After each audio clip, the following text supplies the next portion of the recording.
सभी भाई चाहते हैं कि भाई हमारा 2025 में एसएससी जीडी 2025 के अंदर सिलेक्शन हो जाए आप सभी दोस्तों का। तो मैं आपके लिए एक ऐसा प्रैक्टिस सेट लेके आ चुका हूँ, धुआंधार प्रैक्टिस सेट मेरे मित्र। अंतिम दिनों में या अंतिम बार आपको ये से रोजाना ये 2 प्रैक्टिस सेट लगा लीजिए। आपको 15 प्रैक्टिस सेट आपको यहाँ पर मिलने वाले हैं दोस्त। कैसे लेना है सारी डिटेल में यहाँ पर आपको देने वाला हूँ। तो डिस्कस करेंगे एसएससी जीडी 2025 के लिए। मेरे दोस्त आपके सामने व्हाट्सअप नंबर दिया हुआ है, इस व्हाट्सअप नंबर पर जाइए आप। और करना क्या क्या है मेरे दोस्त, देखिए पहले आपको मिलने वाला क्या है। तो यहाँ पर हम देखेंगे मेरे दोस्त एसएससी जीडी का जो प्रैक्टिस सेट है मेरे दोस्त, मात्र 49 रुपए में आपको कितने 15 प्रैक्टिस सेट मिलने वाले हैं दोस्त, मात्र 49 रुपए के अंदर। आपके सामने एक मोबाइल नंबर दिया है, इस पे व्हाट्सअप कीजिए, तुरंत मैसेज कीजिए और तुरंत इन 15 प्रैक्टिस सेट की पीडीएफ प्राप्त कीजिए मेरे दोस्त। जो प्रैक्टिस सेट आपको 300 रुपए में मिलता है वो यहाँ पर मात्र आपको मैं 49 रुपए में दे रहा हूँ। क्यों? क्योंकि मेरे दोस्त सभी बच्चों का सिलेक्शन हो जाए और सभी एसएससी जीडी में बहुत सारे बच्चे ऐसे हैं जो इन प्रैक्टिस सेट लगाकर खुश हुए हैं। तो मैं चाहूंगा कि आप भी ये प्रैक्टिस सेट जरूर लगाएं। चलो आगे बढ़ते हैं अगले क्वेश्चन की ओर। तो क्लास आपकी साथियों शुरू हो चुकी है और पहला क्वेश्चन आपकी स्क्रीन पर आ चुका है। आपसे पूछा जा रहा है साथियों कि जो खाने योग्य ना हो। सबसे पहले यहाँ पर हम लोग हिंदी के क्वेश्चंस देखेंगे, उसके बाद सामान्य ज्ञान के और मैथ और रीजनिंग के साथियों वो कॉन्सेप्ट मैं आपके लिए लाया हूं जिनको अगर आप देख लेते हैं तो एग्जाम में साथियों कुछ बचता ही नहीं है, फिर सब कुछ वहां पर मैं आपका कवर कर डालूंगा।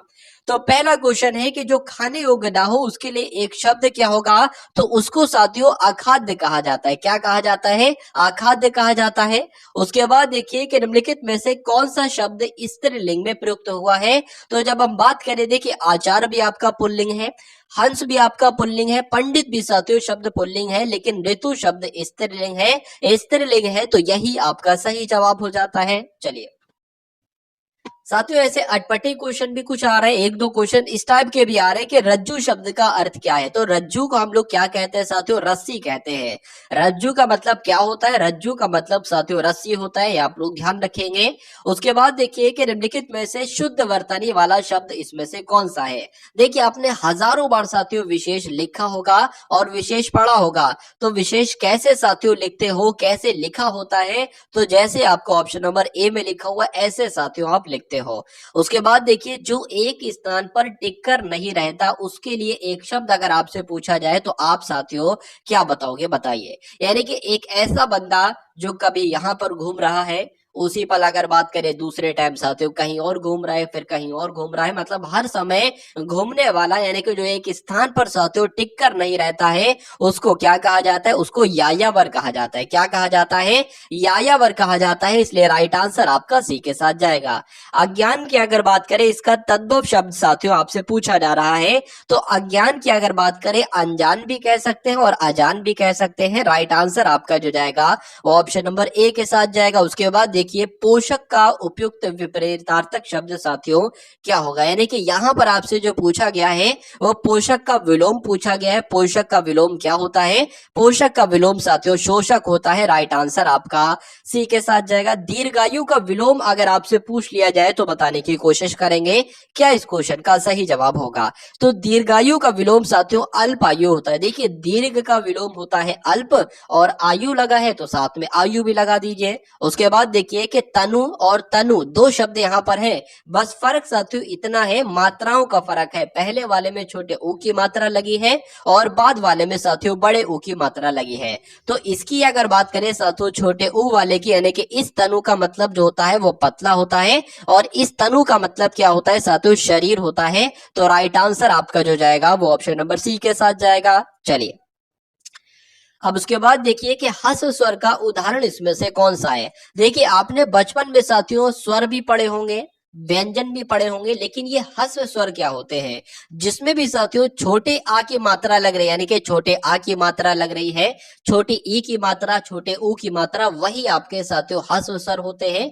अगर दीर्घ स्वर की बात करें तो बड़ा आ हो जाएगा, बड़ी ई हो जाएगा, बड़ा ऊ हो जाएगा, ये आपको ध्यान रखना है। अगर बात करें हस्व स्वर को साथियों अल्प स्वर भी कहा जाता है और अल्प स्वरों की संख्या 4 होती है और हस्व स्वरों की भी संख्या 4 होती है, छोटा आ, छोटी ई, छोटा ऊ और ऋण। उसके बाद देखिए अगले नंबर का क्वेश्चन आपकी स्क्रीन पर है। ढीठ शब्द का तत्सम क्या होता है? देखिए ढीठ शब्द आपने बहुत सुना होगा, ये बहुत ढीठ लड़का है, बहुत ढीठ बच्चा है। तो ढीठ तो साथियों एक तद्भव शब्द है, इसका तत्सम शब्द क्या होगा? इसको तत्सम में साथियों हम लोग धृष्ट कहेंगे। क्या कहेंगे, धृष्ट कहेंगे, ये आप लोग ध्यान रखेंगे। उसके बाद देखिए कि निम्नलिखित में से कौन सा शब्द तत्सम नहीं है, यानी कि कौन सा शब्द साथियों तद्भव। देखिए अगर बात करें दृग भी आपका तत्सम है, नेत्र भी आपका तत्सम है और नयन भी आपका तत्सम है, लेकिन आंख की अगर बात करें ये साथियों तत्सम नहीं है, ये तद्भव शब्द है। तो आंसर अगर आपका भी ऑप्शन नंबर ए है तो बिल्कुल करेक्ट है। उसके बाद देखिए प्रसारण का विलोम क्या होता है साथियों, प्रसारण का विलोम क्या होता है, ये एग्जाम में साथियों आपके क्वेश्चन आएगा, बहुत इंपॉर्टेंट है। प्रसारण का विलोम होता है आकुंचन, आंसर आपका जाएगा ऑप्शन नंबर सी के साथ। चलिए उसके बाद देखिए साथियों संज्ञा वैसे तो आपके सिलेबस में नहीं है, लेकिन अगर साथियों क्वेश्चन आ जाए तो उसको एक बार ध्यान कर लीजिए, जातिवाचक संज्ञा इसमें से कौन सी है। तो लड़का है कि जाति ही तो है साथियों। अगर लड़का आए, आदमी आए, औरत आए, ठीक है, या बालक आए, बालिका आएगी, सब जातिवाचक संज्ञा है। लेकिन आदमियों में किसी का नाम आ जाए सुरेश महेश, या औरतों में किसी का नाम आ जाए पार्वती या कमला आ जाए करके, तो वो आपका व्यक्तिवाचक संज्ञा होगा। उसके बाद देखिए कि निम्नलिखित में से कौन सा कांच का सही पर्यायवाची शब्द है। तो कांच को साथियों शीशा भी कहा जाता है, आंसर आपका जाएगा ऑप्शन नंबर सी के साथ। उसके बाद देखिए कि निम्नलिखित विकल्पों में से शुद्ध वर्तनी वाले शब्द का आपको साथियों क्या करना है, आपको चयन करना है, यानी कि आपको ये बताना है कि संन्यास कैसे लिखा जाता है। तो बहुत सारे बच्चे साथियों इसको राइट आंसर बताएंगे, बहुत सारे बच्चे इसको राइट आंसर बताएंगे, लेकिन सही जवाब की जब हम बात करते हैं यानी कि सन्यासी कैसे लिखा जाता है, जैसे आपका ऑप्शन नंबर बी में लिखा हुआ है। तो ये क्वेश्चन भी आपके लिए बहुत इंपॉर्टेंट है। अब उसके बाद देखिए अगले नंबर का क्वेश्चन आपकी स्क्रीन पर है। देखिए बचपन और जवानी के बीच की अवस्था को क्या कहा जाता है। देखिए जो बच्चा गर्भ के अंदर होता है वो तो गर्भ अवस्था कहते हैं उस अवस्था को। जो बच्चा सबसे छोटा होता है पैदा होने के बाद साथियों वो शैशव अवस्था कहलाई जाती है। उसके बाद बाल अवस्था आती है, उसके बाद किशोर अवस्था आती है, फिर प्रौढ़ अवस्था आती है। लेकिन यहाँ पर आपसे ये पूछा गया है कि बचपन और जवानी के बीच की अवस्था को क्या कहा जाता है, तो वह संधि अवस्था कहा जाता है। ये आप लोग ध्यान रखेंगे, राइट आंसर आपका जाएगा ऑप्शन नंबर सी के साथ। उसके बाद देखिए कि साथियों मित्र शब्द का पर्यायवाची इसमें से कौन सा नहीं है, बताइए। तो मित्र को तो हम लोग दोस्त भी कहते हैं, मित्र को हम लोग सहयोगी भी कहते हैं, मित्र को उदार भी कहते हैं, लेकिन मित्र को सूर्य नहीं कहते हैं। तो ये मित्र का पर्यायवाची नहीं होगा, आंसर आपका जाएगा ए के साथ। उसके बाद देखिए साथियों अगले नंबर का क्वेश्चन आपकी स्क्रीन पर है कि निम्नलिखित में से सही वर्तनी शुद्ध वर्तनी का आपको चयन करना है, बताइए। देखिए पूजनीय नहीं होता है, पूजनीय होता है, ये गलत हो जाएगी। उज्जवल मैं आपको कई बार बता चुका हूं कि उज्जवल शब्द में 2 बार जा आएगा और दोनों बार आधा आधा जाएगा। यहाँ पर ज्योत्सना भी बिल्कुल सही नहीं लिखा हुआ है। अगर बात करें पारिपार्श्विक साथियों यहाँ पर बिल्कुल सही लिखा हुआ है। तो किसकी वर्तनी बिल्कुल सही होगी, ऑप्शन नंबर सी वाले की वर्तनी बिल्कुल सही होगी, और जिनका आंसर यहाँ पर सी था तो बिल्कुल करेक्ट था। उसके बाद देखिए हर्ष का विलोम साथियों आपसे पूछा जा रहा है क्या होता है। तो हर्ष का विलोम क्या होता है, हर्ष का विलोम तो साथियों विषाद होता है। तो इस प्रकार आंसर आपका जो जाएगा वो ऑप्शन नंबर ए के साथ जाएगा। हॉर्नबिल त्योहार एक प्रसिद्ध आदिवासी त्योहार है। ये भारत के इनमें से किस पूर्वोत्तर राज्य में मनाया जाता है। तो साथियों सामान्य ज्ञान के अब आपके सामने क्वेश्चंस आ चुके हैं, और जिस टाइप के क्वेश्चंस आपसे पूछे जा रहे हैं ठीक उस टाइप के यहाँ पर क्वेश्चंस आपके सामने आए हैं। देखिए अगर बात करें साथियों ये नागालैंड की जब हम बात करते हैं तो हॉर्नबिल त्योहार साथियों नागालैंड में मनाया जाता है, आंसर आपका जाएगा सी के साथ। उसके बाद देखिए संगाई महोत्सव साथियों ये पूर्वोत्तर भारत के किस राज्य में आयोजित किया जाने वाला एक वार्षिक सांस्कृतिक उत्सव है। तो संगाई महोत्सव कहां पर मनाया जाता है, ये तो मणिपुर में मनाया जाता है, इसलिए आंसर आपका जाएगा ऑप्शन नंबर बी के साथ। उसके बाद देखिए नौटंकी किस राज्य का एक लोक नृत्य है, बताइए। तो नौटंकी साथियों कहां पर किया जाता है, उत्तर प्रदेश में साथियों ये लोक नृत्य है नौटंकी नाम का, ये किया जाता है, आप लोग ध्यान रखेंगे। उसके अलावा अगर बात करें बिहू साथियों कहां पर किया जाता है, बिहू नृत्य असम में किया जाता है। यक्षगान कहां पर किया जाता है, तो ये कर्नाटक में किया जाता है। और अगर बात करें साथियों लावड़ी नृत्य कहां पर किया जाता है, तो यह महाराष्ट्र में किया जाता है। उसके अलावा मोहिनी अट्टम है, कथकली है, ये कहां का नृत्य है, ये केरल का नृत्य है, आप लोग ध्यान रखेंगे। और आंध्र प्रदेश का साथियों क्या है, तो कचिपुड़ी आंध्र प्रदेश का है। उसके बाद देखिए अगले नंबर का क्वेश्चन आपके स्क्रीन पर है कि रामखेलिया किस राज्य का एक लोक नृत्य है, बताइए। तो रामखेलिया तो साथियों कहां पर किया जाता है, यह बिहार में किया जाता है, इसलिए सही जवाब आपका जो जाएगा वो ऑप्शन नंबर सी के साथ जाएगा। चलिए उसके बाद देखिए डांडिया की अगर बात करें, डांडिया नाम आपने बचपन से सुन रखा होगा कि डांडिया एक नृत्य है, एक डांस है जो कहां पर किया जाता है, जो गुजरात में किया जाता है। इसलिए सही जवाब अगर आपका है ऑप्शन नंबर सी के साथ, तो बिल्कुल करेक्ट है। इनमें से किस संगीत वाद्य यंत्र में कीबोर्ड होता है, बताइए बताइए किसमें साथियों होता है, घतम में, संतूर में, हारमोनियम में या शहनाई में? तो अगर बात करें साथियों हारमोनियम में, आप लोग ध्यान रखेंगे जो संगीत वाद्य यंत्र है इसमें कीबोर्ड होता है। आंसर आपका जाएगा ऑप्शन नंबर सी के साथ। अब उसके बाद देखिए नेक्स्ट नंबर का क्वेश्चन आपकी स्क्रीन पर है, चलिए। पंडित जसराज किस क्षेत्र में विख्यात है, यानी कि पंडित जसराज की जब हम बात करते हैं तो साथियों ये अगर बात करें ये किस क्षेत्र में प्रसिद्ध है, ये आपसे पूछा जा रहा है। तो ये तो एक शास्त्रीय संगीतकार है। कौन है ये? शास्त्रीय संगीतकार है पंडित जसराज। और एक प्रश्न आपसे पूछा जाता है कि पंडित जसराज का संबंध किस घराने से है, तो मेवाती घराने से पंडित जसराज जी का संबंध है, ये भी आप लोग ध्यान रखेंगे। उसके बाद देखिए कि निम्नलिखित में से कौन सा युग्म सही सुमेलित नहीं है, एक तरफ कलाकार है और एक तरफ साथियों कौन है, वाद्य यंत्र है, बताइए। चलिए देखिए यहां पर अगर बात करें साथियों आप लोग ध्यान रखेंगे कि किशन महाराज का संबंध किससे है, तबले से है। अमजद अली खान का संबंध किससे है, सरोद से, ये सरोद वादक है। रविशंकर की अगर बात करें तो सितार वादक है। लेकिन पंडित शिव कुमार शर्मा की जब हम बात करते हैं तो शिव कुमार शर्मा ये संतूर वादक है या पखावज वादक साथियों नहीं है। तो अगर नहीं है तो इसलिए राइट आंसर आपका जो जाएगा वो ऑप्शन नंबर ए के साथ जाएगा। उसके बाद देखिए कि निम्नलिखित में से किस प्रधानमंत्री को भारत रत्न पुरस्कार दिया गया था, आपसे पूछा जा रहा है। तो वो कौन से प्रधानमंत्री थे, उनका नाम क्या था? उनका नाम मोरारजी देसाई था साथियों, जिनको भारत रत्न दिया गया। और ये भारत का सर्वोच्च नागरिक सम्मान है, ये आप लोग ध्यान रखेंगे, ठीक है। चलिए तो जिनका भी आंसर कुल मिला के ऑप्शन नंबर बी है, तो बिल्कुल करेक्ट है। संयुक्त राष्ट्र सुरक्षा परिषद में कितने कितने सदस्य हैं, कितने स्थायी सदस्य हैं और कितने अस्थायी सदस्य हैं? तो संयुक्त राष्ट्र सुरक्षा परिषद में साथियों 5 तो स्थायी सदस्य हैं और 10 साथियों अस्थायी सदस्य हैं। ये पॉइंट आपको मालूम होना चाहिए, आप लोग ध्यान रखेंगे। निम्नलिखित में से किस संगठन का मुख्यालय सुमेलित नहीं है, बताइए। चलिए तो क्या साथियों आपका राइट आंसर होगा, बताने की कोशिश करेंगे आप सभी लोग, बताइए। चलिए तो पहली बात देखिए, जो कुछ पॉइंट आपको ध्यान रखना है, पहली बात आपको ये ध्यान रखना है साथियों, क्या ध्यान रखना है कि यूनिसेफ का मुख्यालय कहां पर है, न्यूयॉर्क में है। उसके अलावा अगर बात करें देखिए ओपेक का मुख्यालय ज्यूरिक में नहीं है, क्योंकि ओपेक का मुख्यालय वियना में है। तो कौन सा सुमेलित नहीं है, ऑप्शन नंबर बी वाला सुमेलित नहीं है। अब बी वाला सुमेलित नहीं है तो यही आपका बिल्कुल सही जवाब हो जाएगा। उसके अलावा अगर वर्ल्ड बैंक की बात करें तो इसका मुख्यालय वॉशिंगटन डीसी में है। नाटो के मुख्यालय की अगर बात करें तो साथियों बेल्जियम के ब्रुसेल्स में। इतनी बात आपको साथियों ध्यान रखना है। अब उसके बाद देखिए अगला प्रश्न आपकी स्क्रीन पर है कि भारत में आपातकाल की घोषणा करने का अधिकार किसके पास है, बताइए। तो ये अधिकार तो साथियों राष्ट्रपति के पास है, इसलिए आंसर आपका जो जाएगा वो ऑप्शन नंबर सी के साथ जाता है। अब उसके बाद देखिए कि यदि कोई राज्य संवैधानिक तरीके से संचालन में विफल होता है तो वहां राज्य आपातकाल लागू किया जा सकता है। इनमें से कौन सा राज्य आपातकाल की घोषणा साथियों कर सकता है, आपसे पूछा जा रहा है।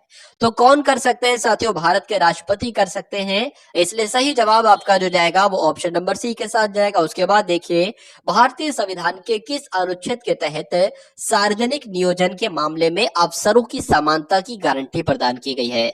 तो अफसरों की समानता की बात साथियों कौन से अनुच्छेद में की गई है? अनुच्छेद 16 में की गई है। आप लोग ध्यान रखेंगे, बहुत इंपॉर्टेंट क्वेश्चन है। उसके बाद देखिए अखिल भारतीय सेवाओं का जनक किसको कहा जाता है, जनक किसको माना जाता है? तो सरदार वल्लभ भाई जी की पटेल की अगर बात करते हैं तो अखिल भारतीय सेवाओं का जनक किनको कहा जाता है? सरदार वल्लभ भाई पटेल को कहा जाता है। आंसर आपका बी के साथ जाएगा।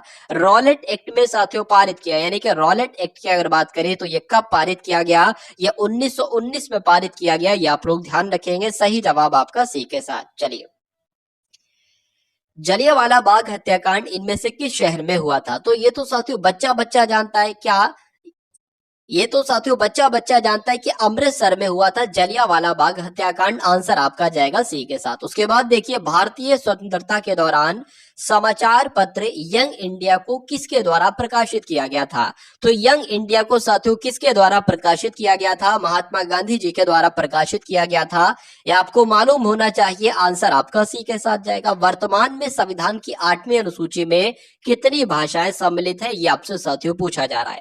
तो वर्तमान समय में कितनी भाषाएं सम्मिलित हैं? 22 भाषाएं सम्मिलित हैं। आंसर आपका जो जाएगा वो ऑप्शन नंबर डी के साथ जाता है। अब उसके बाद देखिए काला सोना साथियों क्या है, यानी कि किसको काला सोना कहा जाता है, ये आपसे कुल मिलाकर यहाँ पर पूछा जा रहा है, बताइए। तो पेट्रोलियम को क्या कहा जाता है? काला सोना कहा जाता है। आंसर आपका जो जाएगा वो ऑप्शन नंबर बी के साथ जाएगा, और जिनका आंसर यहाँ पर बी है तो बिल्कुल करेक्ट भाई, बहुत बढ़िया।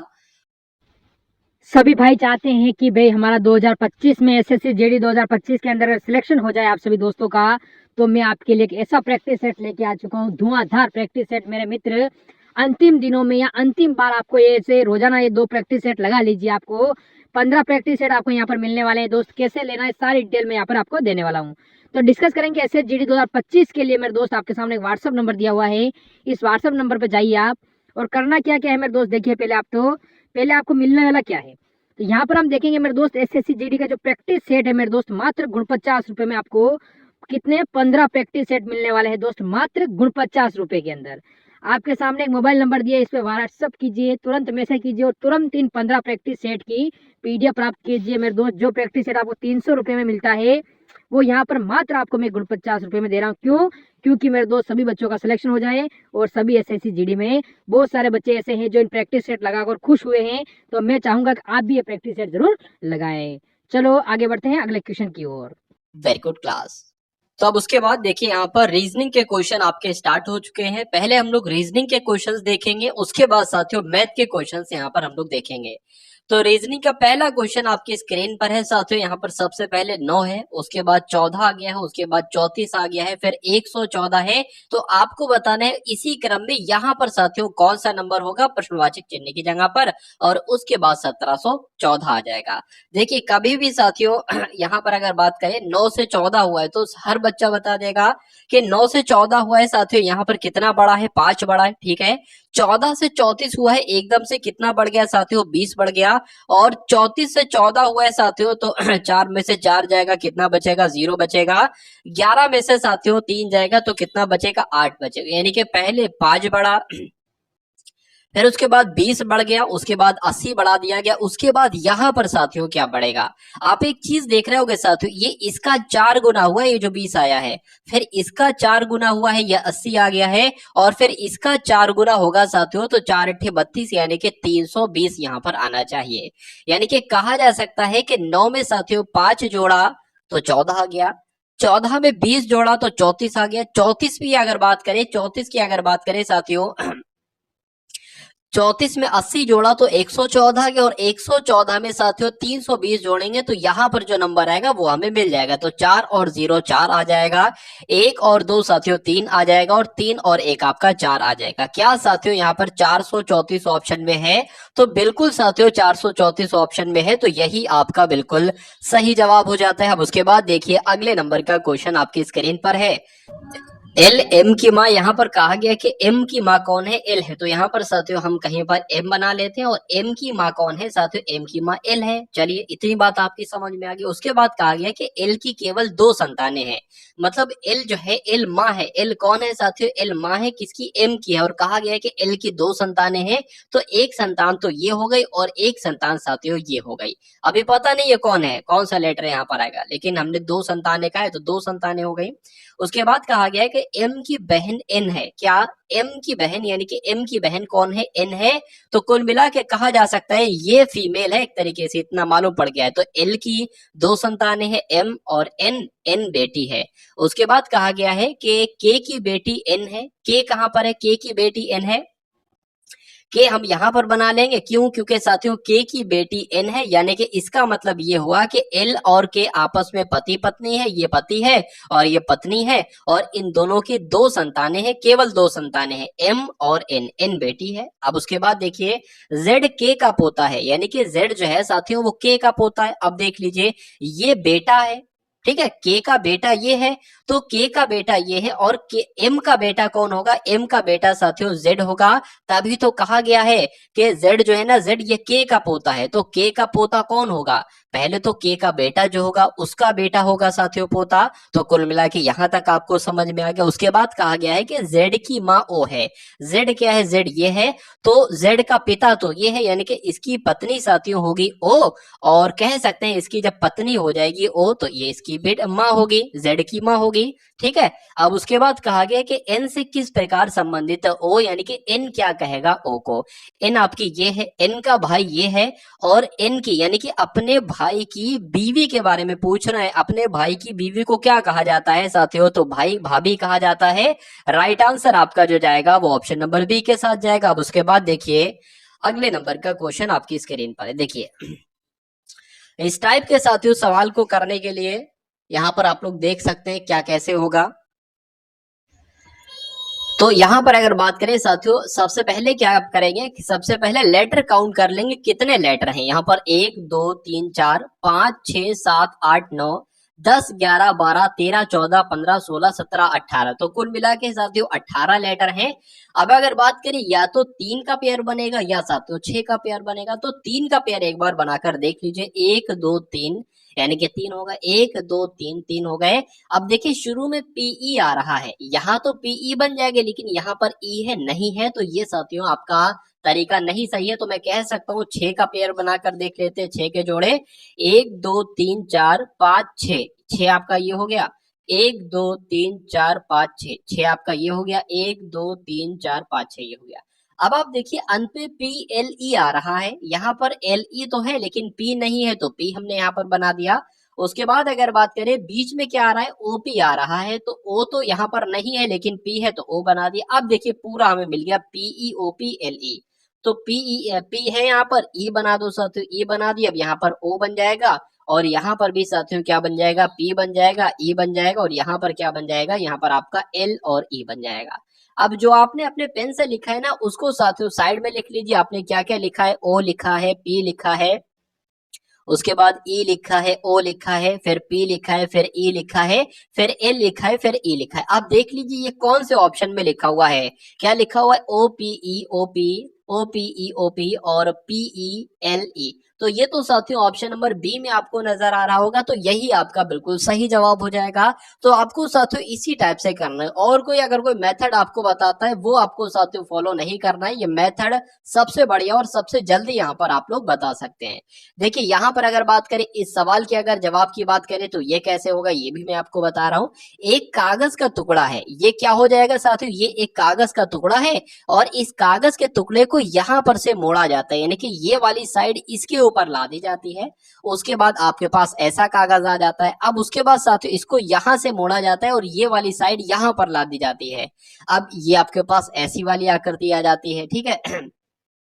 तो अब फिर से कागज को यहां से मोड़ा जाता है और ये वाली साइड यहां पर ला दी जाती है। तो अब आपके सामने ये वाली आकृति आ गई होगी। अब एक तो यहां पर ये छेद कर दिया ऐसा और एक यहां पर होल कर दिया ऐसा। तो जब अब इस पूरी आकृति को खोलोगे और इस टाइप की आकृति बनाओगे तो आपको छेद किस टाइप से दिखेंगे ये आपसे पूछा जा रहा है। देखिए जब यहाँ पर एक ये छेद बना दो और जब इसको यहाँ से इस पे रखोगे, ये वाली साइड खोलोगे तो एक छेद ऐसे भी बनेगा, यानी कि इधर भी बनेगा और इधर भी बनेगा। और मैं आपको दोबारा से बता देता हूं, देखिए छोटा सा एक छेद यहाँ पर है तो साथियों यहाँ पर भी हो जाएगा। यहाँ पर है ना तो साथियों यहाँ पर भी आपको वो एक तरीके से कटिंग दिखेगी। अब आप देख लीजिए साथियों। ठीक है। अब जब यहाँ पर है ना तो वो चीज जब खुलेगी तो यहाँ पर भी वो चीज दिखेगी और वो चीज साथियों यहाँ पर भी दिखेगी और वो चीज साथियों यहाँ पर भी दिखेगी।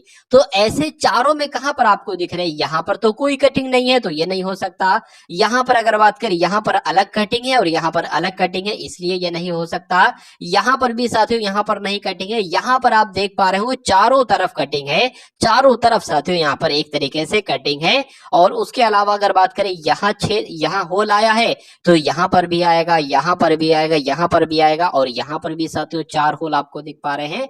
तो कुल मिला के आंसर आपका जो जाएगा वो ऑप्शन नंबर बी के साथ जाएगा। और जिनका भी आंसर यहाँ पर ऑप्शन नंबर बी है तो बिल्कुल करेक्ट है। अब उसके बाद देखिए अगले नंबर का साथियों क्वेश्चन आपकी स्क्रीन पर आ चुका है। देखिए और बताइए सही जवाब आपका यहाँ पर क्या होगा। देखिए यहाँ पर अगर बात करें अच्छे लेवल का क्वेश्चन है और अच्छा बच्चा साथियों इस टाइप के क्वेश्चन को नहीं कर पाता है, लेकिन बहुत आसानी तरीके से मैं आपको यहाँ पर साथियों समझाऊंगा और पूरा सवाल बहुत अच्छे से यहाँ पर हम लोग कर लेंगे। 6 दोस्त हैं यहाँ पर, A B C D E F है। एक वृत्त में इसके केंद्र की ओर अभिमुख होकर एक दूसरे के सम्मुख यानी बैठे हैं।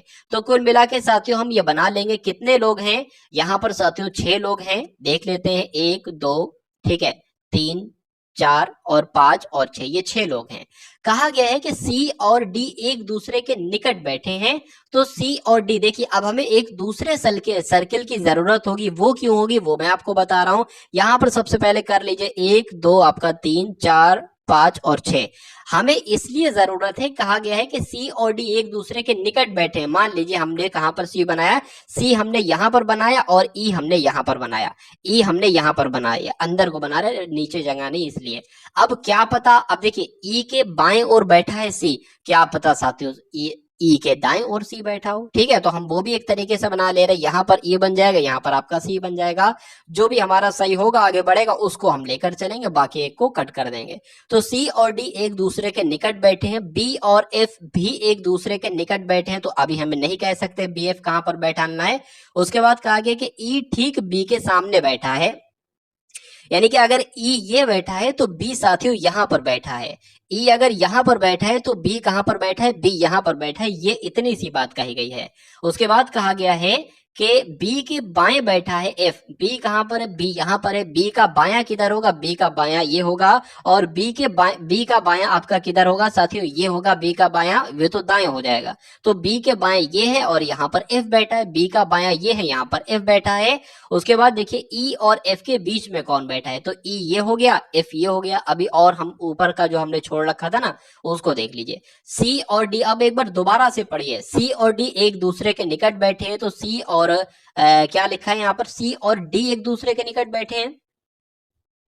तो डी तो अभी तक साथियों हम लोगों ने बना ही नहीं। अच्छा, इसको हमने छोड़ दिया था, इसलिए छोड़ दिया था शायद कि कहां पर बनाना है। सी और डी एक दूसरे के निकट बैठे हैं, तो सी यहां पर बैठा है तो डी यहां पर बैठा होगा। उसके बाद कहा गया कि बी और एफ भी एक दूसरे के निकट बैठे हैं, तो बी और एफ को हमने बैठा दिया था, ऐसा था। ठीक है ना। उसके बाद कहा गया है कि बी और एफ एक दूसरे के निकट बैठे, बिल्कुल निकट बैठे हैं। ई ठीक बी के सामने बैठा है, ई ठीक बी के सामने बैठा है। बी के बाएं बैठा है एफ, बी के बाएं बैठा है एफ। और ई और एफ के बीच में कौन बैठा है? ई ये हो गया, एफ आपका ये हो गया। तो देखिए अब ए से कहां तक था? एफ तक था। ए की अगर बात करें, ए ही यहां पर नहीं है, बाकी सब हैं। ए ये हो जाएगा, बी ये हो गया, सी ये हो गया, डी ये हो गया, ई ये हो गया, एफ हो गया।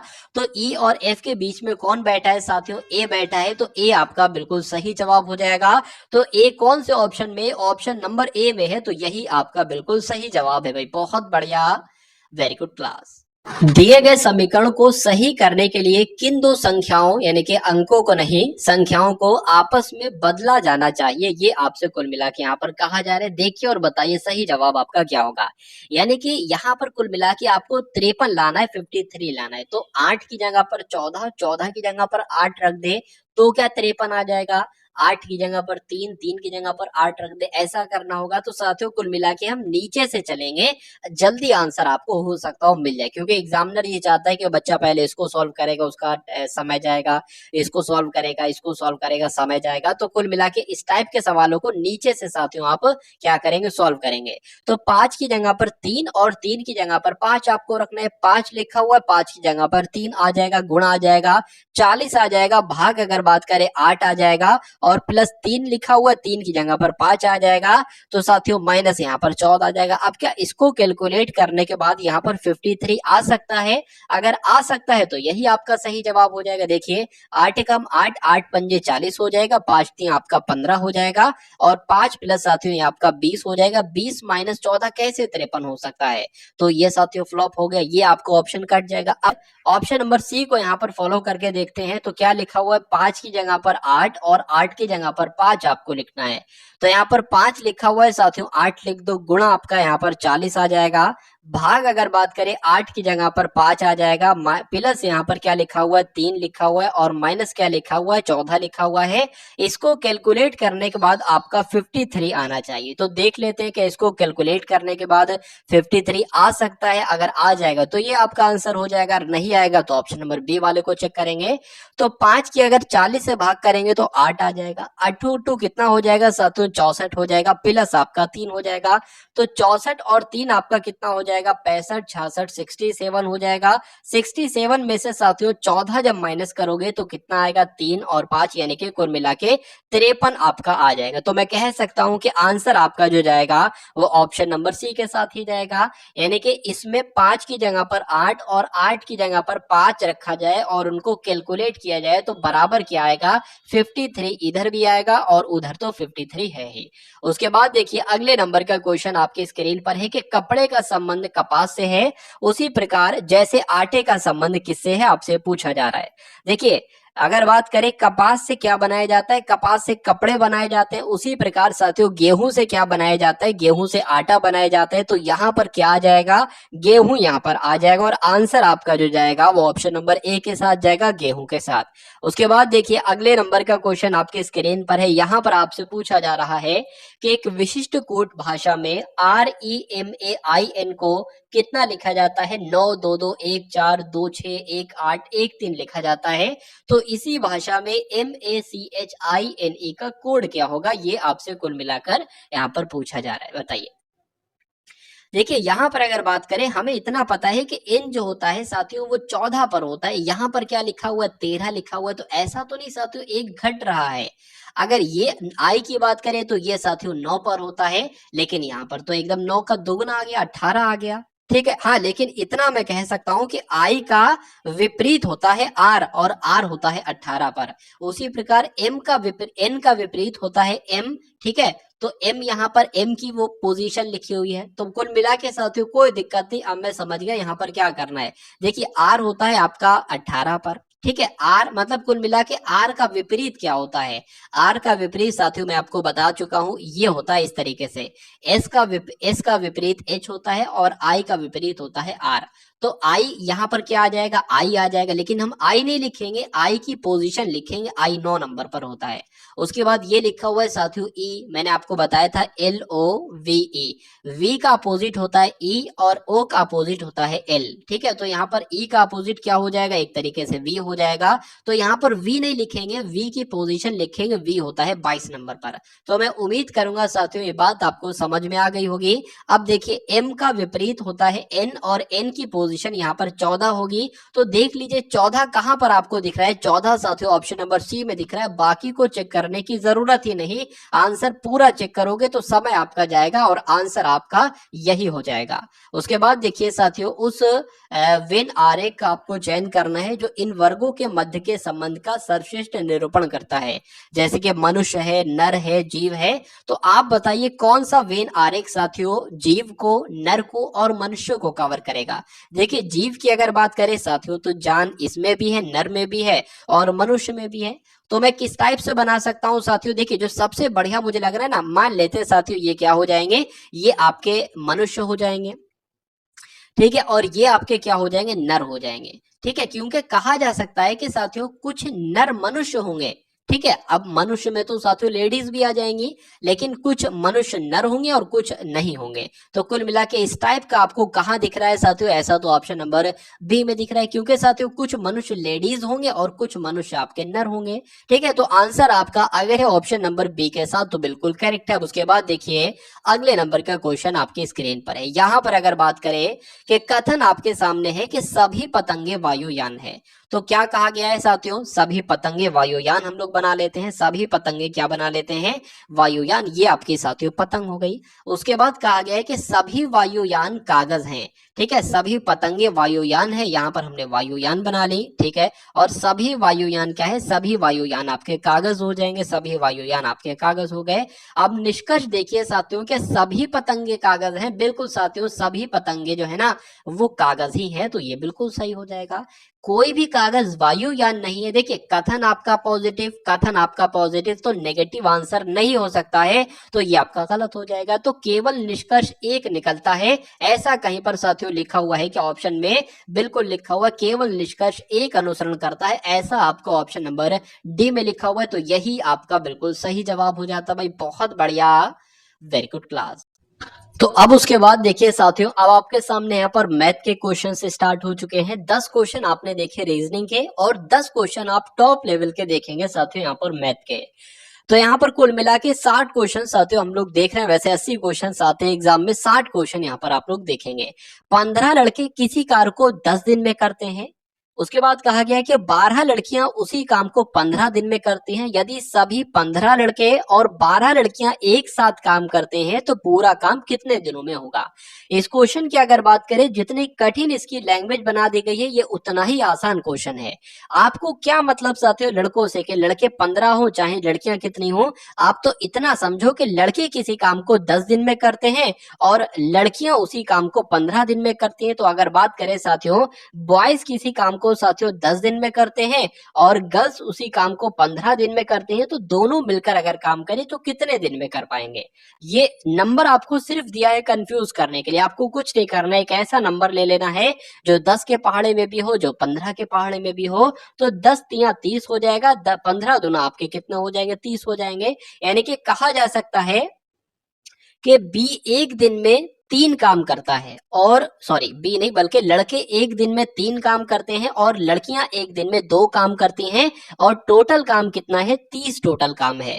तो जब ये दोनों एक दिन में अगर बात करें 5 काम करेंगे और टोटल काम 30 है, तो टोटल काम 30 है और एक दिन में 5 काम हो रहा है, तो 30 काम कितने दिन में हो पाएगा, 6 दिन में हो पाएगा। तो 6 आपका राइट आंसर हो जाएगा। और 6 कौन से ऑप्शन में है, तो ऑप्शन नंबर सी में है।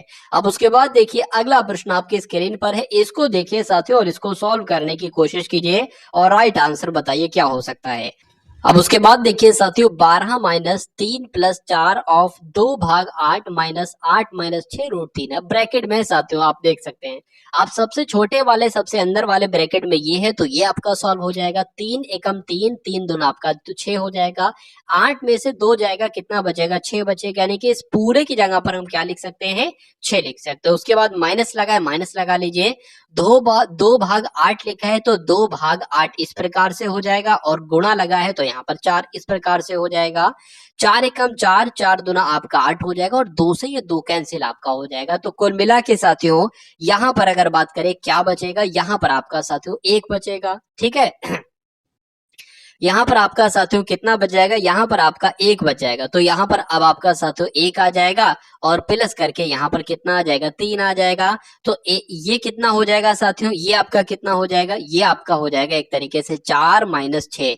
तो 4 माइनस 6 साथियों कितना होता है, एक तरीके से माइनस का आपका 2 हो जाएगा, ठीक है। माइनस का यहाँ पर अब आपका 2 आ गया, और अब ये सारी चीजें आपने सॉल्व कर ली हैं, ठीक है। माइनस का आपका 2 आ जाएगा। अब देखिए यहाँ पर ये 12 हमने यहाँ पर लिखा और माइनस है, और ये आपका क्या माइनस का एक तरीके से 2 है, तो माइनस माइनस आपका प्लस हो जाएगा।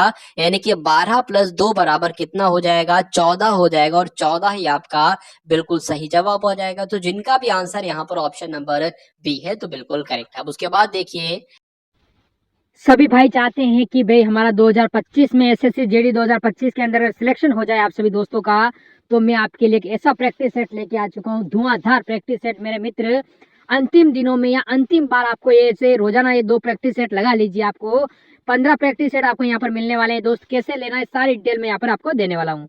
तो डिस्कस करेंगे एसएससी जेडी 2025 के लिए। मेरे दोस्त आपके सामने एक व्हाट्सअप नंबर दिया हुआ है, इस व्हाट्सअप नंबर पर जाइए आप, और करना क्या क्या है मेरे दोस्त देखिए। पहले आपको मिलने वाला क्या है, तो यहाँ पर हम देखेंगे मेरे दोस्त एसएससी जीडी का जो प्रैक्टिस सेट है मेरे दोस्त, मात्र 49 रुपए में आपको कितने 15 प्रैक्टिस सेट मिलने वाले हैं दोस्त, मात्र 49 रुपए के अंदर। आपके सामने एक मोबाइल नंबर दिया है, इस पे व्हाट्सअप कीजिए, तुरंत मैसेज कीजिए और तुरंत इन 15 प्रैक्टिस सेट की पीडीएफ प्राप्त कीजिए मेरे दोस्त। जो प्रैक्टिस सेट आपको 300 रुपए में मिलता है वो यहाँ पर मात्र आपको मैं 49 रुपए में दे रहा हूँ। क्यों? क्योंकि मेरे दोस्त सभी बच्चों का सिलेक्शन हो जाए और सभी एसएससी जीडी में बहुत सारे बच्चे ऐसे हैं जो इन प्रैक्टिस सेट लगाकर खुश हुए हैं। तो मैं चाहूंगा कि आप भी ये प्रैक्टिस सेट जरूर लगाएं। चलो आगे बढ़ते हैं अगले क्वेश्चन की ओर। अगले नंबर का क्वेश्चन आपके स्क्रीन पर है, देखिए और बताइए सही जवाब आपका क्या होगा। इसको सॉल्व कीजिए, उसके बाद इसको। तो सबसे पहले इसको सॉल्व कर लेते हैं। देखिए यहाँ पर क्या लिखा हुआ है, 1/4 लिखा हुआ है, तो यहाँ पर सादा साथियों 1/4 आ जाएगा। गुणा लगा हुआ है, गुणा यहाँ पर आ जाएगा, और 3/4 लिखा है तो 3/4 आ जाएगा। अब इसको सबसे पहले सॉल्व करो, 4 की 1 से गुणा करो और उसमें 1 जोड़ो, यानी कि 4 एकम 4 और एक 5 क्या आ जाएगा, 5 आपका 4 आ जाएगा। और गुणा यानी कि ऑफ का मतलब गुणा होता है, तो यहाँ पर 2/5 आ जाएगा। अब इतना साथियों आपके सामने आ चुका है। अब ऐसा कीजिए, इसको ही आप सॉल्व करा लीजिए। क्या, इसको ही आप साथियों सॉल्व करा लीजिए। तो 1/4 जैसे लिखा है वैसे लिख देंगे। उसके बाद अगर बात करें, यहाँ पर देखिए कि इस 5 से ये 5 आपका कैंसिल हो रहा है, और ये 2 एकम 2, 2 दूना आपका 4 हो जाएगा। तो यहाँ पर तो 1/2 आ जाएगा। अब गुणा साथियों 3/4 आप यहाँ लिखेंगे, और यहाँ पर अगर बात करें इस भाग को गुणा के निशान में बदलेंगे, और ये 1/2 है ना, तो 2 यहाँ पर 1 हो जाएगा। अब इसको और सॉल्व कर लीजिए, 2 एकम 2, 2 दूना आपका कितना हो जाएगा, 4 हो जाएगा। अब ऊपर क्या रहेगा साथियों, ऊपर सिर्फ आपका 3 रहेगा, और नीचे आपका क्या रहेगा, 8 रहेगा। तो इस पूरे की जगह पर क्या आया साथियों, 3/8 आया, यानी कि इस पूरे की जगह पर क्या आ जाएगा, 3/8 आ जाएगा। अब साथियों इसको सॉल्व आप कर लो। क्या, अब इसको सॉल्व कर लो। इसको कैसे करोगे, तो 3/4 है तो 3/4 लिख लिया। भाग लगा हुआ है तो साथियों देखिए 3 एकम 3 और 2 कितना हो जाएगा, 5/3 आ जाएगा। लेकिन गुणा लगाओगे 5/3 नहीं लिखोगे, यह काम कीजिए, ऑफ लगा हुआ है ना, यहाँ पर कर लेते हैं। 3/4 जैसा लिखा है 3/4 लिख लो। यहाँ पर भाग का निशान 3 एकम 3, 2 5 यहाँ पर क्या आ जाएगा, 3 आ जाएगा। अब यहाँ पर ऑफ मुझे देखिए, ऑफ की अगर बात करें तो गुणा आ जाएगा, और 4 यहाँ पर 5 आ जाएगा। अब अगर बात करें इस 5 से ये 5 आपका कैंसिल हो जाएगा। अब अगर बात करें, देखिए अब आपके सामने क्या आ गया, 3/4 भाग आ गया ना, तो इसको गुणा में कर लो, और ये 4/3 है तो 3 यहाँ पर 4 आ जाएगा। अब अगर बात करें, अब यहाँ पर साथियों क्या आ जाएगा, 3 3 9/16 आ जाएगा। तो अब इसको साथियों क्या निकला, 9/16 निकला, यानी कि इसका क्या निकला कि इसका तो आपका क्या निकला, इसका 9/16 निकला। भाग का निशान लगाए, भाग का निशान लगा दिया। इसका क्या निकला था, 3/8 निकला था, तो यहाँ पर आपका 3/8 हो जाएगा। अब माइनस लगाकर साथियों इसको आप सॉल्व कर लीजिए। 1 की गुणा 1 से करोगे, 4 की गुणा 2 से करोगे तो 1/2 आ जाएगा, और -1 कितना आ जाएगा, 4 दूना 8 आपका ये आ जाएगा। ठीक है, इतनी बात आपको साथियों समझ में आ गई।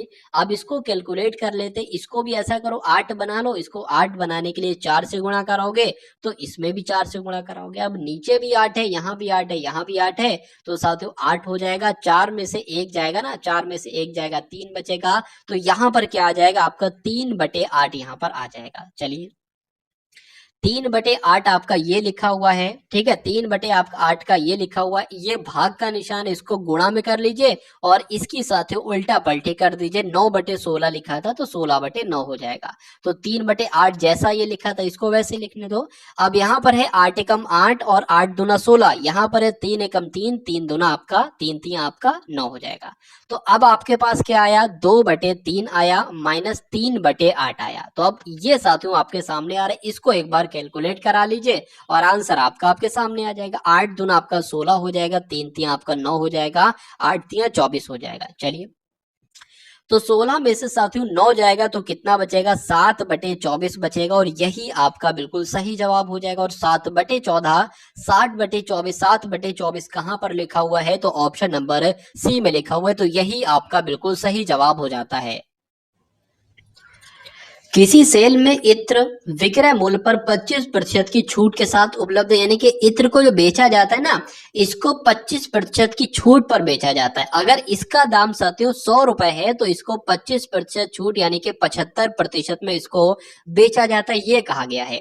यदि सेल में इत्र का मूल्य यानी कि जब 75% में उसको बेचा जाता है 25% की छूट देने के बाद, तो वो कितने का बेचा जाता है, 6873 का बेचा जाता है, 6873 का बेचा जाता है। है तो इत्र का मूल विक्रय रूप क्या होगा, यानी कि अगर छूट ना दी जाए 100% में बेचा जाए तो उसका मूल्य क्या होगा। तो साथियों 75% की वैल्यू 6873 है। आप किसकी निकालो, आप 100% की वैल्यू निकालो। तो 75 यहाँ पर आ जाएगा, 100 की गुणा कर दीजिए, 100% आपको निकालना है। ये आपका 4 आ जाएगा, ये आपका 3 आ जाएगा। इसको कट करें, 3 दूना आपका साथियों 6 हो जाएगा, 3 दूना आपका 6 हो जाएगा, ये आपका 3 निम 27 हो जाएगा, यहाँ पर 3 एकम 3 आ जाएगा। तो अब आपके पास साथियों 2291 बचा है और यहाँ पर 4 से इसकी गुणा कर दीजिए, 4 एकम 4 हो जाएगा, 4 निम आपका 36 हो जाएगा, 4 दूना 8 और 11 आपका ये हो जाएगा, यहाँ पर आपका 9 आ जाएगा। तो 9164 आपका आंसर जाएगा, जो कि ऑप्शन नंबर सी में, और यही आपका बिल्कुल सही जवाब हो जाता है। उसके बाद देखिए अगले नंबर का क्वेश्चन आपकी स्क्रीन पर है, देखिए और बताइए साथियों सही जवाब यहाँ पर आपका क्या होगा। यहाँ पर लिखा हुआ है कि अमन अपनी आय का 74% खर्च करता है। यदि उसका व्यय 30% बढ़ जाए और बचत 25% बढ़ जाए तो उसकी आय में कितने प्रतिशत की वृद्धि होगी। देखिए यहाँ पर 3 चीजों की बात की गई है। यहाँ पर एक तो साथियों आय की बात की गई है, उसके बाद यहाँ पर साथियों खर्च की बात की गई है, और यहाँ पर साथियों बचत की एक तरीके से बात की गई है। 3 चीजों की यहाँ पर बात की गई है। कहा गया है कि अमन की आय का 74% वो खर्च कर देता है। मान लीजिए साथियों उसकी आय 100 है और जब वो 74% खर्च कर देता है तो कितनी बचती है साथियों, उसकी बचत कितनी होती है, 26 की उसकी बचत होती है। उसके बाद कहा गया है कि यदि उसके व्यय कितना करता है साथियों, व्यय एक तरीके से खर्च एक ही होता है। तो जब वो 74 रुपए खर्च करता है लेकिन 30% बढ़ जाता है, अगर उसके व्यय को, उसके खर्च को 30% बढ़ा दिया जाता है तो पहले तो इसका 30% कितना होगा ये निकाल लो, या ऐसे निकाल लो 130% निकाल लो, हमें ये पता चल जाएगा कि 74% से वो कितना बढ़ाता है। इस जीरो से आपका ये जीरो कट जाएगा। ठीक है, चलिए अब 74 की गुणा साथियों की काम कीजिए, 13 से कर लीजिए, 4 3 आपका 12 आ जाएगा, 4 3 आपका 21 हो जाएगा, और 2 यहाँ पर 22 आ जाएगा, और यहाँ पर आपका 74 आ जाएगा। 2 आ गया, 6 आ गया, और यहाँ पर 9 आ गया, यानी कि और पॉइंट लगा था, मतलब कुल मिला के नीचे 10 है अगर, तो 1 नंबर के बाद पॉइंट लग जाएगा। तो मैं कह सकता हूँ कि 74 उसका खर्च था, और 30% जब उसका खर्च बढ़ा है तो 96.2 उसका खर्च हो गया है। उसके बाद कहा गया कि बचत को अगर 25% बढ़ा दिया जाए, बचत अभी तो साथियों 26 है, अब जब बचत में यानी कि 26 में कितनी बढ़ोतरी करेंगे, 25% की बढ़ोतरी करेंगे तो 125% की वैल्यू निकाल लीजिए, 5 हो जाएगा, ये 4 हो जाएगा। एक सेकंड, ये आपका कितना हो गया, ये आपका 4 हो गया। ठीक है, और अगर बात करें इसको कट करें ना तो 26 पंजे साथियों कितना हो जाएगा, 130 आपका हो जाएगा, और 130 की 4 से भाग दोगे तो 4 3 आपका 12 आ जाएगा, 4 दूना आपका साथियों कितना आ जाएगा, 8 आ जाएगा, 4 दूना 8 आ जाएगा। ठीक है, पॉइंट लगे 4 5 में, यानी कि कुल मिला के 32.5 आपका आ जाएगा। आप फिर से एक बार सवाल को समझिए। कहा गया था कि अमन अपनी आय का 74% खर्च करता है, यानी कि उसकी आय 100 है और 74 जब खर्च करता है तो जाहिर सी बात है बचत वो 26 की करेगा। उसके बाद कहा गया कि उसके खर्च में यानी कि उसके व्यय में 30% बढ़ा दिया जाता है, तो 74 से 30% बढ़ाया तो 96.2 आ गया। उसके बाद कहा गया कि उसकी बचत में भी 25% की वृद्धि की जाती है, तो जब बचत में 25% की वृद्धि की तो 32.5 आया। तो उसकी आय में कितने प्रतिशत की वृद्धि हुई ये आपसे कुल मिला के पूछा जा रहा है, यानी कि यहाँ पर अब कौन सा नंबर आएगा, यहाँ पर कौन सा नंबर आया, अरे भाई इसका और इसका टोटल ही तो आया एक तरीके से, यानी कि 26 को और 74 को जोड़ोगे तभी तो ये 100 आया है। तो अब की आय क्या होगी, इन दोनों को साथियों जोड़ दो, आपका यहाँ पर जो नंबर आएगा वो आ जाएगा। तो 2 और 5 7 हो जाएगा, पॉइंट लग जाएगा, 6 और 2 8 आ जाएगा, बिल्कुल सही, 9 और 3 आपका 12 आ जाएगा। यानी कि अब उसकी साथियों कितनी आय होगी, 128.7 होगी। अब पूछा क्या गया है, उसकी आय में कितने प्रतिशत की वृद्धि हुई, तो पहले तो 100 थी, अब कितनी हो गई, 128.7 हो गई, यानी कि 28.7 की वृद्धि हुई। तो यही आपका बिल्कुल सही जवाब हो जाएगा। इसको प्रतिशत में नहीं बदलेंगे क्योंकि ये तो पहले से ही मामला सब प्रतिशत में ही चल रहा था। तो जिनका भी आंसर, जो लोग भी यहाँ पर ऑप्शन नंबर ए के साथ है तो बिल्कुल करेक्ट भाई, बहुत बढ़िया। Very good class. एक वर्ष पूर्व ए और बी की आयु कितनी थी साथियों? 4:3 थी, यानी कि ए की आयु अगर 4 थी तो बी की आयु कितनी थी? 3 थी। एक वर्ष पहले की बात चल रही है, यानी कि ए की आयु हो सकता हो 40 हो तो बी की आयु 30 हो। उसके बाद कहा गया कि अब से 7 वर्ष पश्चात, यानी कि 7 वर्ष के बाद उनकी आयु का अनुपात कितना हो जाता है? 9:7 हो जाता है। तो बी की वर्तमान आयु कितनी होगी आपसे पूछी जा रही। तो ए की वर्तमान आयु भी बता देंगे और बी की वर्तमान आयु भी बता देंगे। यहाँ पर अगर बात करें, देखिए एक वर्ष पहले ए की आयु मान लेते 4x थी और बी की आयु कितनी थी? 3x थी। तो हम अगर बात करें, देखिए ये 4x है और ये आपके 3x है, ये ए और बी की आयु है लेकिन एक वर्ष बाद की। तो एक वर्ष अगर हम इसमें जोड़ देते हैं तो ये क्या बन जाएगी? ये वर्तमान टाइम की साथियों उम्र एक तरीके से बन जाएगी, ठीक है ना। वर्तमान आयु यहाँ पर बन जाएगी। और यहाँ पर कहा गया है कि 7 वर्ष के बाद ए की आयु कितनी हो जाती? 9 हो जाती। तो हम ये नहीं कर सकते कि इसमें 7 और जोड़ दे और इसका ये अनुपात बराबर हो जाए, कोई दिक्कत नहीं है साथियों, 7 इसमें भी जोड़ना पड़ेगा। देखिए अभी ये एक वर्ष पहले की उम्र थी, तो ये जब इसमें एक जोड़ देंगे तो ये वर्तमान समय की उम्र निकल आएगी। हमें जो अनुपात दिया गया उसके बराबर हमें करना है ना, और ये अनुपात 7 वर्ष बाद का है, तो इसमें भी हमें 7 वर्ष ही तो जोड़ना पड़ेगा, तभी तो ये दोनों बराबर हो पाएंगे, वरना बराबर कहे कैसे सकते हैं। तो अब यहाँ पर अगर बात करें, देखिए 4x आपका प्लस 7 और एक आपका 8 हो जाएगा। उसके बाद अगर बात करें 3x प्लस आपका यहाँ पर 8 हो जाएगा, बराबर यहाँ पर क्या हो जाएगा? 9 बटे यहाँ पर 7 हो जाएगा। अब इसको कैलकुलेट करा लीजिए, 7 की 4 से करोगे साथियों तो कितना निकल कर आएगा? आपका 28x आ जाएगा, प्लस 7 अट्ठे कितने हो जाएंगे? 56 हो जाएंगे।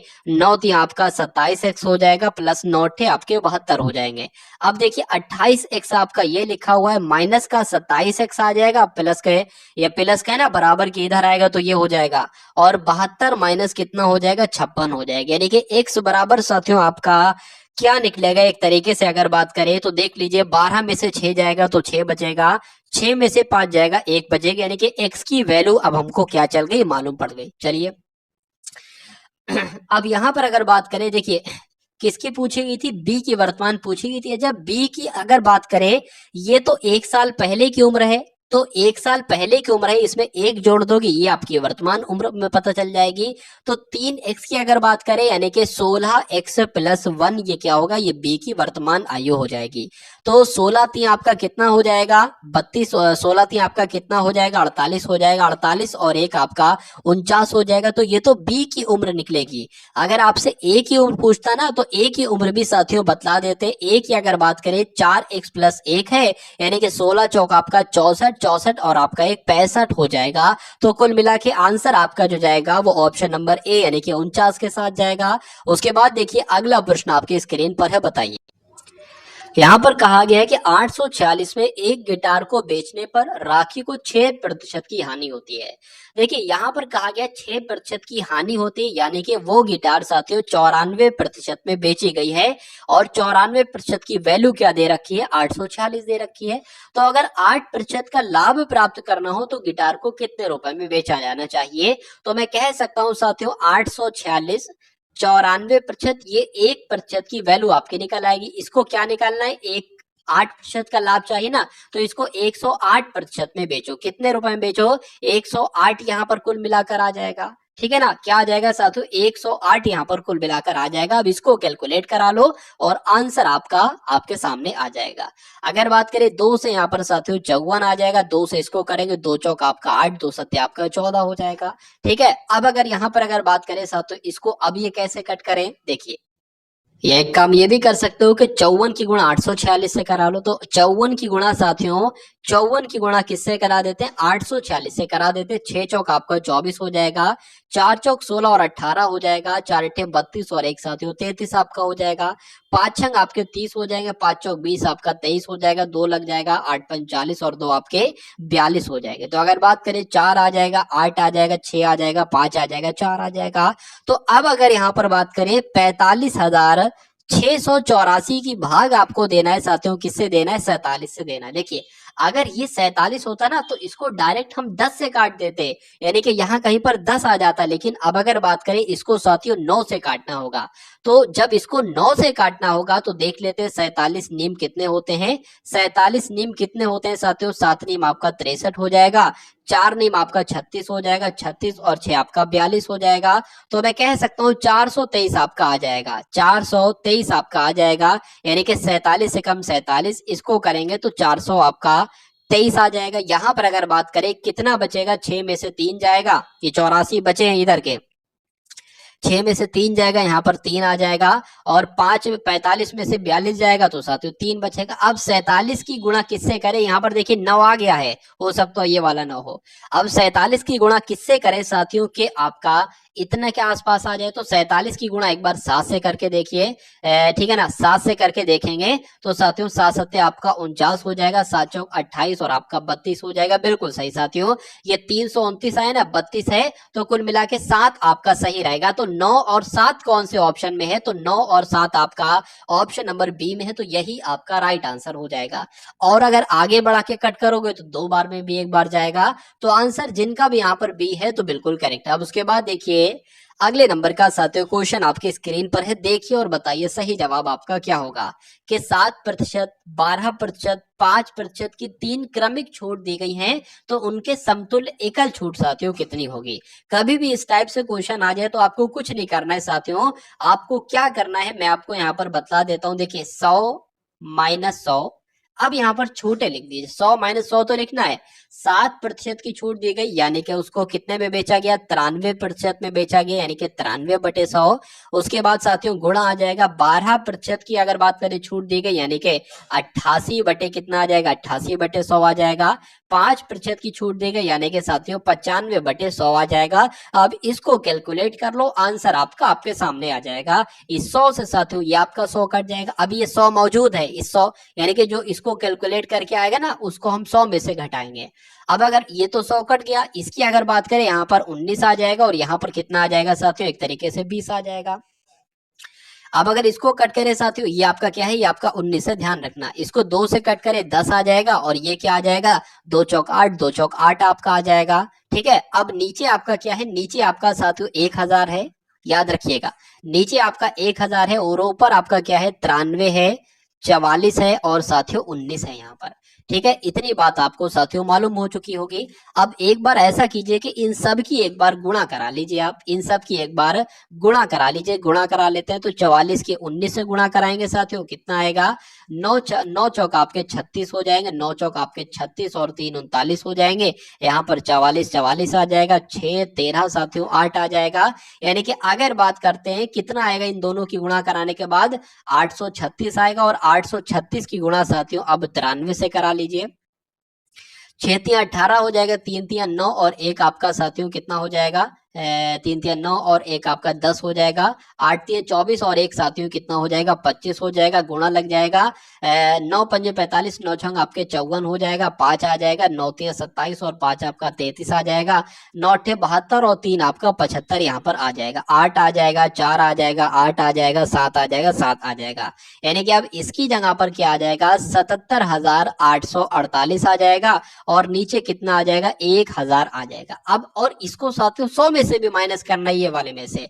अब नीचे 3 0 हैं, तो हम इसको कट कर देंगे और 3 नंबर के बाद पॉइंट लगा देंगे। यानी कि अब अगर बात करें तो 100 माइनस 77.84 आपका यहाँ पर आ जाएगा। तो अब आपको कुछ नहीं करना है कि 100 में से 77.84 को घटाना है, और इनको घटाने पर साथियों क्या आएगा? इनकी अगर बात करें ना, देखिए 22 तो आ जाएगा, 22 पॉइंट करके कुछ आएगा। तो 22 ये सिर्फ लिखा हुआ ये नहीं होगा, 22 पॉइंट करके कुछ आएगा ना, तो आंसर आपका जाएगा ऑप्शन नंबर बी के साथ।